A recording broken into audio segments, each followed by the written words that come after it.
Kita mulai. Oke, Assalamualaikum Warahmatullahi wabarakatuh.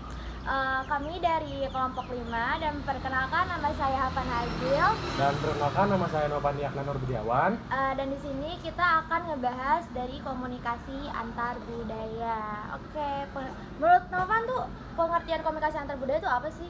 Kalau menurut gue sih pengertian komunikasi antar budaya itu komunikasi antar budaya yang mengacu pada pertukaran pesan verbal atau non verbal.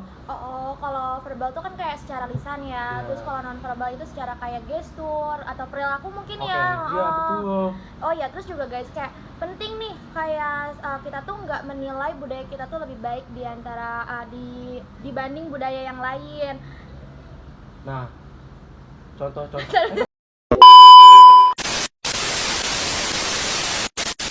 Oke, di sini kita bakal bahas komunikasi antar budaya. Nah, menurut Novan tuh komunikasi antar budaya itu kayak gimana sih? Menurut gue sih komunikasi antar budaya itu mengacu pada pertukaran pesan verbal dan non verbal dan orang-orang yang berbeda latar belakang budayanya. Kalau verbal itu kan kayak secara mungkin lisan gitu ya. Iya. Kalau non verbal itu kayak secara dari gestur, mimik, muka kayak gitu. Atau kelakuan. Oh ya, penting juga nih guys di komunikasi antar budaya itu kita tuh nggak nganggap budaya kita sendiri tuh lebih baik gitu dibanding budaya lain. Karena kayak kita juga harus menghormati budaya lain gitu. Nah, kalau menurut lo Van, nah itu tuh apa aja sih contoh-contohnya? Contohnya nih ya, yang pernah gue lihat tuh di salah satu website di Google itu tuh ada, jadi nih kan orang Indonesia tuh kebiasaan ya dari kecil tuh kita diajarin untuk senyum. Iya. Kayak senyum kayak buat ke orang lain gitu walaupun nggak dikenal gitu kan, itu kan kayak kesannya tuh ramah gitu kan, sopan. Nah gitu. iya kan, ternyata di Rusia itu tuh kita nggak boleh asal senyumin orang karena menurut mereka tuh kayak itu tuh ngegodain kayak gitu-gitu, kayak kalau di Indonesia tuh mungkin catcallingnya Rusia gitu. Aneh ya. Iya karena kalau misalnya nih orang Indonesia pergi ke Rusia terus tiba-tiba kayak kita senyum gitu kan ke orang lain, itu tuh bakal dianggap aneh guys. Nah terus juga mempelajari komunikasi antar budaya itu biar supaya kita tuh tahu nih dari budaya-budaya lain juga kayak kebiasaannya tuh apa gitu. Jadi kita penting banget nih guys untuk kalian belajar komunikasi antar budaya. Beragam juga ya. Iya, nah soalnya kayak tadi tuh kayak kita biasa senyum, terus kita kalau di negara lain terus senyumin orang Rusia gitu kan, Beda-beda. iya, terus Ternyata mereka aneh, dibilangnya aneh gitu kan. kayak ngegodain ya gitu. Padahal di enggak, sini tuh enggak ramah. Oke, berarti budaya itu gak cuma satu tapi banyak gitu. Oh ya guys, di sini tuh di komunikasi antar budaya itu ada beberapa nilai. Yang pertama itu nilai toleransi, nilai harmonisasi, dan nilai kepedulian. Nah, kalau nilai toleransi, menurut tuh apa sih kayak nilai toleransi tuh? Kalau menurut gua, nilai toleransi itu aspek budaya yang merujuk kepada sikap saling menghargai atau menghormati di dalam perbedaan tradisi.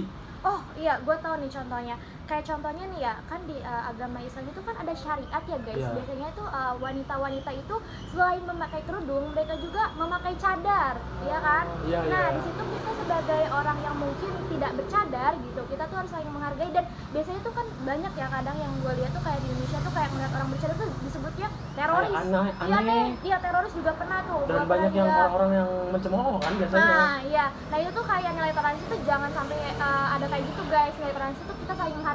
Kalau kita melihat kayak misalnya nih wanita-wanita yang bercadar, memakai kerudung. Nah, itu tuh kita jangan nganggap aneh lah gitu. Itu kita hargain aja Karena itu mungkin tradisi mereka. Iya, syariatnya Syariat Islam juga. Gitu, guys. Nah, yang kedua ada nilai harmonisasi. Kalau nilai harmonisasi tuh menurut lo apa?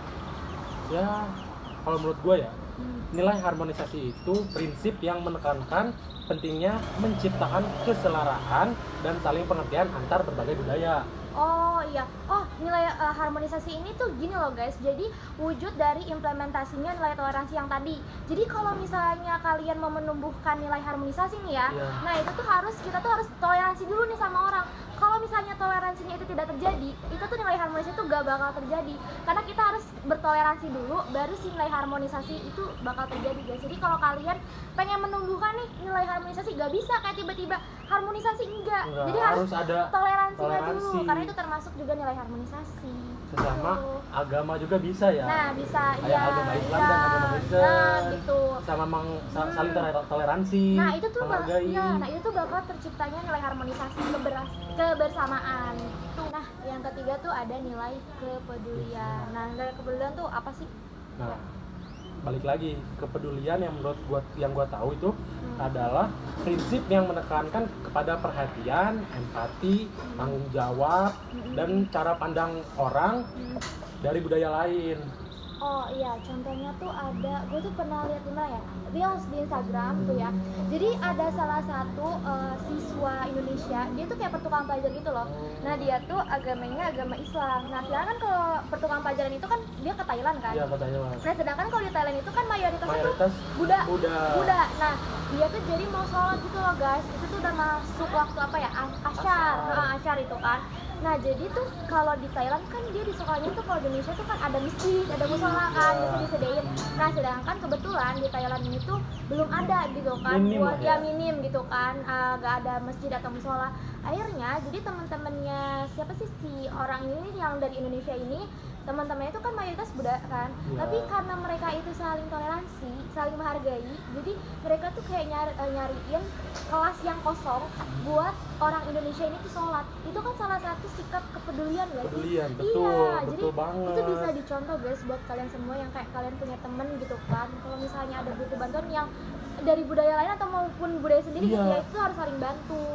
Gak harus kayak yang tadi dijelaskan sama Apana kan, yang harus ke Thailand atau apa, ya, itu gak perlu. guys. Jadi kayak sesama kita aja gitu, membantu itu perlu banget. Ya kepedulian. Nah jadi itu mungkin salah satu contohnya gitu, kayak nilai kepedulian itu contohnya keren kan, itu kayak dia tuh Islam sendiri, terus teman-temannya tuh kan kebanyakan Buddha, dan itu tuh kayak teman-temannya tuh bener-bener nyariin kelas kosong buat dia sholat doang. Kayak keren banget sih. Itu patut dicontoh, guys. Oke. Kita masuk ke pembahasan yang kedua. Ini tuh faktor terjadinya komunikasi antar budaya. Nah, ada beberapa faktor nih guys. Nah yang pertama ini pendidikan dan pertukaran pelajar. Nah gue mau nanya nih Novan, kenapa sih pendidikan dan pertukaran pelajar itu bisa menjadi faktor nih terjadinya komunikasi antar budaya? Nah, pendidikan dan pertukaran pelajar ya. Kenapa terjadi? Iya gitu bisa kan? terjadi gitu, ada. Menurut gua, karena program individu yang dipertemukan dengan individu yang berbeda latar dan belakang budaya kan, berbeda-beda, jadi dipertemukan dengan yang lain gitu. Contohnya kayak tadi guys, kayak siswa yang dari Indonesia tuh ketemu siswa dari Thailand. Itu kan mereka beda budaya kan, beda negara juga dari Indonesia. Betul. Itu salah satu contohnya guys. Oke, yang kedua ini ada pernikahan campuran. Nah, kalau pernikahan campuran, kenapa sih bisa terjadinya komunikasi antar budaya, terjadinya komunikasi antar budaya menurut tuh faktornya? Ya biasanya itu terjadi pernikahan campuran ini karena menyatukan pasangan yang berbeda negara, budaya, dan ras. Nah, menjadikan komunikasi antar budaya itu dilakukan sehari-hari. Oh iya, contohnya tuh ini guys, ada di artis nih, salah satu artis mungkin kalian kenal kali ya. Contohnya itu ada Melanie Ricardo dan Tyson. Itu yang suaminya bule itu, botak. Kayak mahasiswa PJKR ya. Nah, Melanie Ricardo ini warga kenegaranya tuh Indonesia, sedangkan suaminya ini itu Australia. Ya mereka itu menikah kan, ya berbeda negara. Beda negara, beda budaya juga. Beda budaya. Terus akhirnya mereka menikah. Nah, itu biasanya terjadi ya, karena kan sehari-hari mereka tuh pasti bakal ada perbedaan kan. Nah, itu tuh terjadinya komunikasi antar budaya. Oh ya, selain itu juga ya, selain berbeda negara, beda budaya juga bisa gak sih kayak antara Minang, Sunda. Ya nggak sih, kan di Indonesia banyak kan kayak gitu, campuran-campuran. Cuman mungkin ada beberapa yang dibilang mitos gitu kan, ada mitosnya kan. Oh iya, ada beberapa mitos. Jawa dengan Sunda. Iya, ada itu guys, itu banyak mitos. Tapi kita nggak akan bahas mitos ini karena bukan penjelasan kita lah. Iya, tapi jadi pernikahan campuran ini nggak harus kayak berbeda negara ya, tapi dari komunikasi antar budaya ini kayak contohnya yang tadi nih, kayak misalnya Sunda sama Minang, misalnya terus sama Batak sama apa gitu kan ya, campuran. Nah itu termasuk, itu bakal terjadi juga guys komunikasi antar budaya di situ. Oke, ini ada yang ketiga itu ya, teknologi dan media sosial. Nah, menurut lu nih Pan, kenapa faktor terjadinya teknologi dan media sosial itu kenapa tuh? Oh, kenapa terjadinya komunikasi antar budaya ya di teknologi dan media sosial? Karena kan teknologi dan media sosial ini kan berkembang pesat ya. yang Iya. sekarang kan. Betul. Kayak contohnya nih kayak di Instagram gitu ya. Hmm. Itu tuh kita ngejangkaunya tuh bukan antar wilayah doang gitu, antar misalnya kayak Karawang gitu Iya. kan, bukan Karawang doang, tapi kita bisa Satu dunia. bisa satu dunia, di luar Karawang tuh bisa gitu Iya, kan. betul. Nah, akhirnya jadi kita ketemu teman-teman yang dari luar Karawang gitu kan. Contohnya kayak misalnya lu punya temen kayak di Jakarta, di Iya. Bogor, atau di luar kayak Yogyakarta gitu kan. Nah, itu tuh bakal terjadi gitu. Apalagi lu kayak komunikasinya ini sama orang yang asli orang situ gitu Oh ya, kan. betul. Itu tuh terjadi guys sih, Hmm. komunikasi antar budaya. Nah, kalian juga nggak harus di Instagram nih, kayak di Facebook, banyak banget kan di Facebook, di Twitter, Twitter, tuh X, X, yang sekarang jadi X iya. sebutannya. Jadi itu bakal terjadi, dan di luar negeri pun kayak bisa nemuin gitu loh, kayak temen-temen dari luar negeri Dari gitu. berbagai apapun gitu. Nah, itu terjadi juga tuh, itu faktor yang terjadi tuh, komunikasi antar budaya tuh terjadi gitu loh di teknologi dan media sosial. Ini kan pasti nih teman-teman juga punya kan, kayak punya temen dari luar Karawang tuh Iya. gitu kan. Enggak cuma temen, pacar, Iya, saudara juga bisa. Nah, itu bakal terjadi komunikasi antar budaya di situ. Gitu guys. Oke, kita lanjut pembahasan yang ketiga. Nah, di sini tuh ada hambatan komunikasi antar budaya. Nah, yang pertama itu ada perbedaan bahasa. Nah, menurut lu nih, kenapa adanya perbedaan bahasa itu kenapa? Oh, perbedaan bahasa itu kayak jadi hambatan komunikasi Ya. antar budaya ya. Iya, tadi kan kita udah jelasin faktor-faktor kan Faktor, ya, ya. terjadinya antar. Nah, sekarang kita bakal bahas jadi hambatan komunikasi antar budaya atau hambatan-hambatannya Ya. gitu kan. Nah, perbedaan bahasa itu tuh kayak perbedaan bahasa itu bisa jadi kesalahpahaman arti gitu loh. Kayak misalnya gue sama lu nih ngobrol gitu Ya. kan. Gue pernah nih ngerasain di pas baru nyampe Karawang banget gitu kan. Ya mungkin karena namanya kita kan pasti bakal muncul bahasa-bahasa yang Bahasa lain, baru gitu bahasa kan baru ya. gitu kan, yang aneh lah bisa Iya, dibilang bisa gitu. aneh gitu kan. Nah, yang itu tuh ada salah satu kosakata yang itu tuh gue ngakak banget sih dengar artinya. Jadi ada orang tuh kayak bagen lah gitu kan. Bagen. Bagen, kayak gue sebagai orang Bogor gitu gak pernah denger kata bagen anjir. Kayak bagen tuh apa gitu kan. Ternyata bagen itu kan apa sih, Biarin. biarin kan. Biarin. Nah, gua kira bagen itu apa sih, bagelan alias roti kering. Makanya kayak orang, ini orang kok ngomongin bagelan ya, orang tuh lapar apa gimana. Itu kayak itu tuh sering terjadi. Jadi kan itu karena gua nggak tahu ya kata arti bagen tuh apa. Nah, itu jadi hambatan kita tuh ngobrol tuh itu. Jadi gua pernah ngobrol nih kayak bagen lah. Kata gua, ini orang ngomong bagen. Karena emang mirip ya, bagen lah. Iya, Nah, hampir bagen gitu katanya kan. tuh hampir mirip, Nama padahal bagen lah artinya itu, beda. padahal artinya beda. Gue kira itu tuh roti kering. Taunya yang masih di temen gue itu kayak biarin aja. Biarin aja, cuman emang di sini ya mungkin yang lain juga ya, beberapa daerah gitu kan. Punya ya Punya apa sih, kosakata atau bahasa gaulnya gitu. Nah, itu bisa Apalagi tuh. kayak apa sekarang kan anak-anak zaman sekarang Gen Z Nah, Gen Z tuh banyak banget yang kata-kata. witches lah. Gitu kan. Tapi lebih aneh tuh alpha sih, kayak Iya, sigma. atau newing atau segala macam Itu gitu kan kan, bahasa-bahasa. skibidi atau apa. Nah, itu yang harusnya kita tahu, cuman ya kita karena nggak tahu aja nggak gitu tahu kan. gitu. Ya, ini jadi hambatan Jadi gitu hambatan, kita ngobrol. Itu gue kayak lagi ngeluh gitu kan, kayak aduh ini pusing banget gini. Terus temen gue tiba-tiba ngomong gini, bager lah. Dulu sih pikir bager lah, kayak roti bager gitu kan. Tahu, Bagelan padahal mah gitu itu kan. ya udah biarin Biarin aja aja, gitu. Kayak lanjut. Oke, yang kedua itu ada sikap etnosentrisme. Nah, menurut lu apa itu sikap etnosentrisme? Oh, kalau sikap apa sih, Etnosentrisme etnosentrisme nih. itu kayak menganggap budaya kita tuh lebih baik dibanding budaya lain gitu. Atau bisa kayak menganggap nih, kayak contohnya ya, kan mayoritas tuh Indonesia tuh Islam kan, Islam ya, kan, muslim. gitu. Nah, gue tuh banyak banget ngeliat di sosial media itu kan kayak ada orang tuh yang kayak ngebagiin perjalanan hidup dia gitu ya.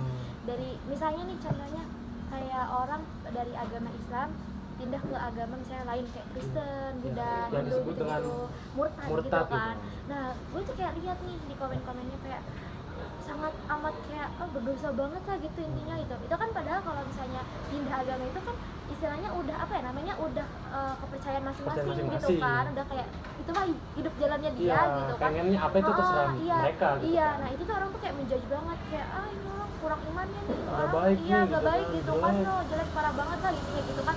Nah, sedangkan ada satu kejadian kayak misalnya agama lain ya non Islam gitu terus pindah ke Islam. Nah, Itu diagung-agungan banget guys, Didewa-dewakan kayak ya. ya itu kayak bener-bener apa sih, kayak amat nih. Nah itu kan salah satu jatuhnya kalau di komen itu menganggap agama kita itu lebih Baik dan dibanding- benar. iya dan benar dari Padahal- agama lain. Sebenarnya memang sih kayak kita boleh kita kan memilih Islam Iya. tuh karena lebih baik kan Ya, gitu. lebih baik, betul. Cuman tapi jangan sampai kayak di sosial media tuh kayak bener-bener kelihatan banget karena Kelihatan. iya mayoritas kan kita memang Islam gitu, tapi kita ada rasa itu tadi toleransi, menghargai. Nah kalian kan komen kayak gitu tuh, kalian ngerasa gak sih kayak itu tuh bakal dilihat sama agama lain gitu? Ya agama lain kan pasti bakal mikir, wah ini orang nih mayoritas gitu kan, kayak Islam tuh kok gini banget gitu kan, sedangkan mungkin beberapa yang kayak dari luar non Islam pindah gitu kan diagungin banget, sedangkan agama-agama yang sebelumnya tuh mereka tuh kayak no comment gitu loh. Ya, biasa aja gitu biasa ya. aja.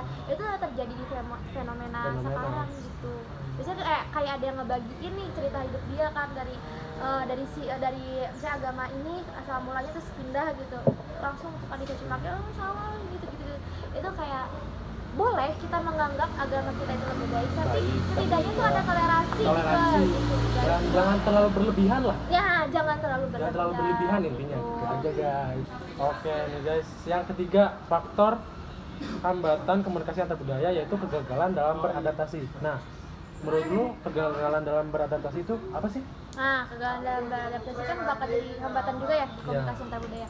Itu tuh banyak banget loh kejadian di kampus kita juga.